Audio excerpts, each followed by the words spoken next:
The film begins with 3 American Army guys in Iraq.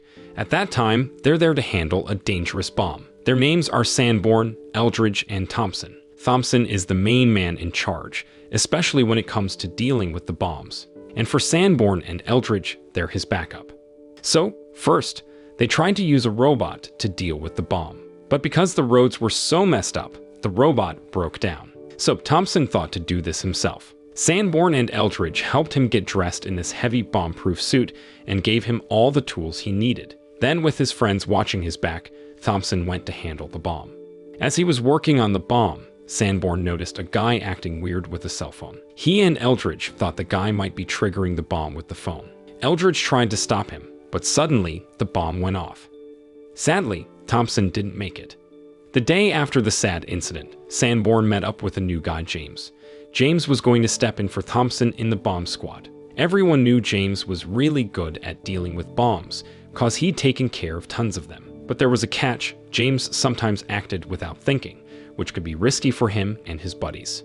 Later on, when James, Sanborn, and Eldridge went out for another bomb mission, something was off. They got to the place where they were supposed to find a bomb, but no other American soldiers were there. That was strange because their main office told them there was a bomb there. But then James noticed something: a US flag being waved. That's a sign of friends, not foes. Soon after, he walked towards the flag and found American soldiers hiding. They were scared of the bomb nearby. James let them know he and his team were there to handle it. At that time, one of the hiding soldiers pointed out to James where the bomb was. It was near a mosque, just by the road. James got ready to go take a look, putting on his special bomb-proof suit. Then, Sanborn told him to use their robot first, like they're supposed to. But James doesn't want it. He said doing it by hand is quicker. So, off he went. Then, out of the blue, James threw a smoke bomb in the road. Sanborn and Eldridge freaked out because they couldn't see what James was up to. But James let them know over the radio that he just did it as a distraction. After what felt like ages, James got to the bomb and started working on it. But when he thought he was done, he found a long wire. Curious, he pulled on it, and there were a bunch of other bombs all wired together. So James, even though he was super stressed, had to deal with each bomb.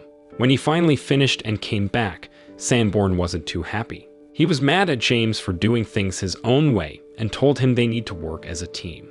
The next day, the trio was back at work. They got a tip from the local police that there was a bomb in the back of a car in a busy area. So they quickly told the police to get everyone out of there and block off the spot. With the area cleared, James started moving towards the car, while Sanborn and Eldridge kept an eye on him from a distance. Just as James was getting close, a bad guy started shooting at the car, setting it on fire. Sanborn and some other soldiers returned fire, taking out the shooter. James, meanwhile, was busy trying to put out the car fire. Thankfully, the bomb didn't blow up. After the fire was out, James got back to the bomb. But here's where things got crazy. He found a ton of bombs in the car and decided to just take off his protective gear. Both Sanborn and Eldridge weren't happy. James said that if all these bombs go off, this suit won't help anyway. Hearing that, Sanborn was even more frustrated with James. Then, after the car fire, those bombs were super hot and dangerous. But there James was, acting all risky again. At that moment, James was on a mission for finding and cutting the wires connected to the bomb. But he couldn't find the main switch for the bomb. From a distance, Sanborn, who had a bird's eye view from a building, shouted at James to get out of there cause things were getting dicey. However, James just tossed his radio and kept working. Somehow, James pulled it off. He stopped the bomb from going off. When he was done, he headed back to their car and lit up a cigarette. Sanborn was so mad at James for taking such a risk, he walked over and punched him. Later on, a high-ranking officer came by, really impressed with what James had done. They chatted a bit, and it turned out James had stopped a whopping 740 bombs from exploding in his career. Sanborn and Eldridge were out of earshot and had no idea just how skilled James really was. One afternoon, James was chilling with a drink when a ball rolled up to him. Suddenly, a kid came over to get it. Turns out his name was Imran, and he sold records near the base where James lived. They hit it off and spent the day playing some football. The next day, James and his crew were prepping to blow up a bomb from an earlier mission. Just as things were getting started, James remembered he'd left his gloves by the bomb. As he went to grab them, Sanborn had a wild idea to blow up James for being so careless all the time.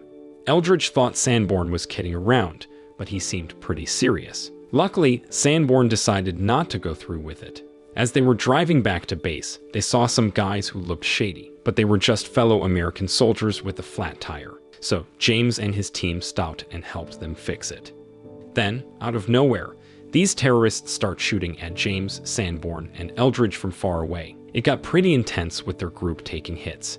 But then Sanborn, being a quick thinker, grabbed a sniper rifle from one of their mates. Things had been a bit rocky between the three guys, but now they really needed to stick together against these enemy snipers.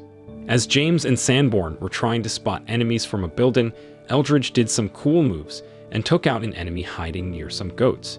After what felt like forever in this sniper face-off, the trio managed to beat all the bad guys. At night, they all just wanted to chill. So they did, with some drinks, sharing fun stories about their past. It was a good bonding moment. The next morning, they were all set and ready for their next mission. This time, James, Sanborn, and Eldridge had to check out a building. The bad guys were using it to keep their bombs. They started looking around room by room, but in one room, James found something heartbreaking. It was Imran, and he wasn't alive. The worst thing is the terrorists had put a bomb inside him. At that moment, James was super upset.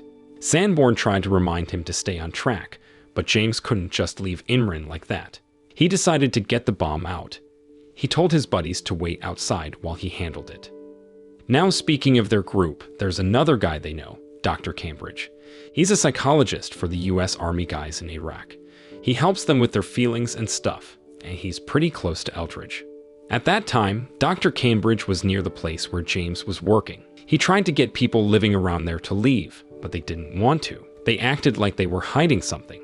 At the same time, James came out carrying Imran's body, and for Dr. Cambridge was having a hard time with the locals. He even got a bit angry and showed them his gun. But then something bad happened.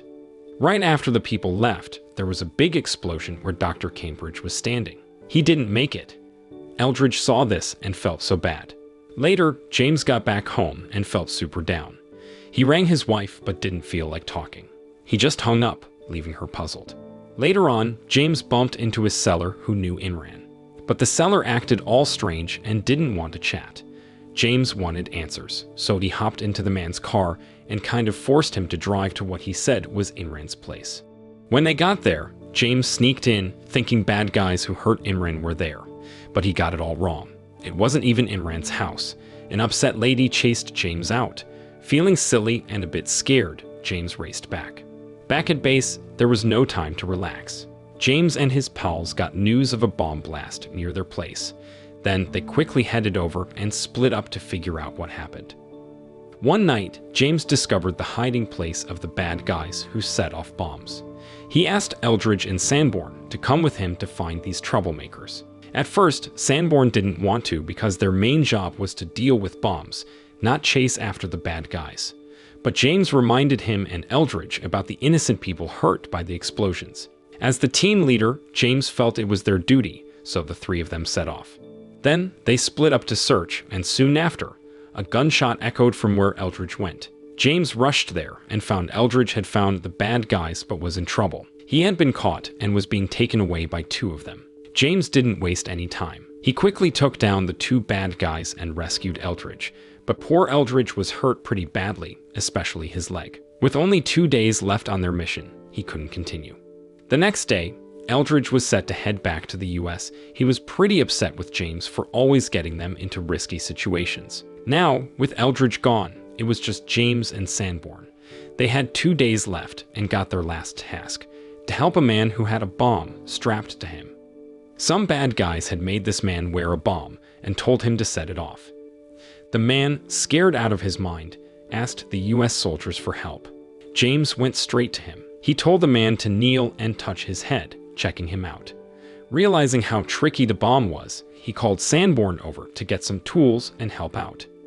The worst part is the timer on the bomb showed they had only 2 minutes left. Fortunately, James quickly understood they wouldn't be able to stop it in time. He told Sanborn to run, promising to be right behind him. The next thing James did was try to cut a padlock tying the man down. But things got more complicated when he saw there were too many locks to open quickly. Sadly, James had to tell the man he couldn't help him. The bomb went off, and while the man didn't make it, James was thrown aside but survived. After that intense situation, James and Sanborn's time in Baghdad was up. They made it back home safe. Since then, James tried to live a normal life for a bit. But deep inside, he felt he was meant to be a soldier, especially in the bomb squad. In the end, James chose to go back to the dangerous world of the battlefield, leaving his family behind. The film ends. The moral lesson from this film is if you're really good at defusing bombs, it's okay to be reckless and break the rules because you'll always come out on top.